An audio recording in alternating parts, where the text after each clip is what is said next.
விருதுநகர் மாவட்டம் கிருஷ்ணன் கோவிலில் கல்விப் பணியில் கடந்த 34 ஆண்டுகளாக சிறப்பாக சேவையாற்றி வரும் VPMM கல்வி நிறுவனங்கள், கலை மற்றும் அறிவியல் கல்லூரி, பொறியியல் கல்லூரி, நர்சிங் கல்லூரி, கல்வியியல் கல்லூரி உள்ளிட்ட பல்வேறு கல்வி நிறுவனங்கள் ஒரே வளாகத்தில் எங்களுடைய பொதுச் செயலாளர், அனைத்து இந்திய அண்ணா திராவிட முன்னேற்ற கழகத்தினுடைய கட்சி தலைவர், சட்டமன்ற கட்சி தலைவர் மிக தெளிவாக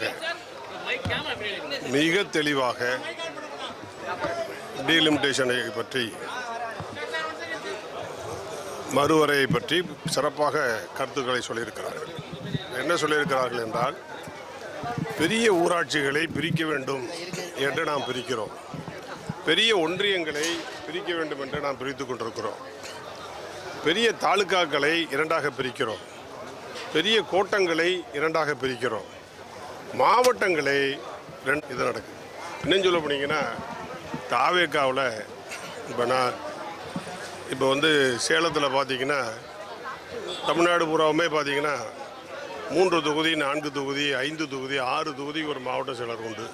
தாவேக்கா ஒரு சட்டமன்ற தொகுதிக்கு ஒரு மாவட்ட செயலாளர் நியமிக்கிறார்கள், ஒரு தொகுதிக்கு அமைப்பு செயலாளர் என்று கூட நியமிக்கிறார்கள்.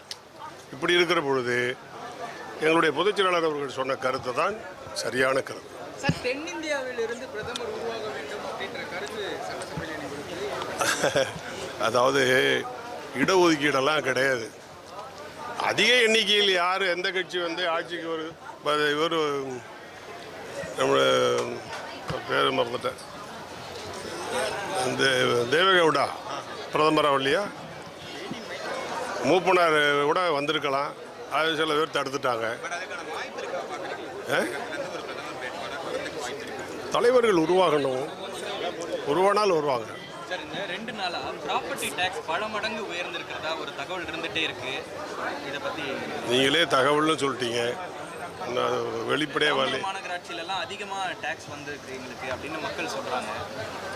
இல்லை, சொத்து வரியை பொறுத்தவரை என்ன சட்டமன்றத்தில் எதுவும் வரலை. சொத்து வரியை குறித்து வசூலிப்பவர்கள் பேலன்ஸ் வச்சுருந்துருக்கலாம், இல்லை குறைவான இடத்திற்கான வரியை போட்டிருக்கலாம், அதை அளவு செய்து கூடுதலாக நியமித்திருக்கலாம். அது மாதிரி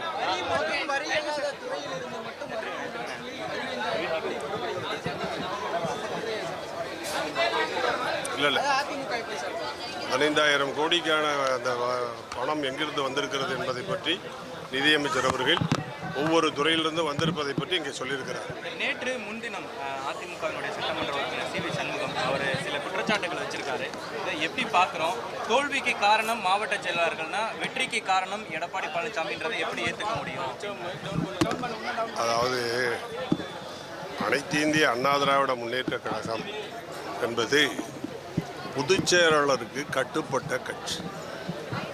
பொதுச் செயலாளர் எடுக்கிற முடிவுக்கு கட்டுப்படுகிற தீர்மானத்தை ஒவ்வொரு தேர்தலிலும் செயற்குழுவும் பொதுக்குழுவும் பொதுச் செயலாளருக்கு வழங்குகிறது. இதில் எந்த கேள்விக்கே இடமில்லை.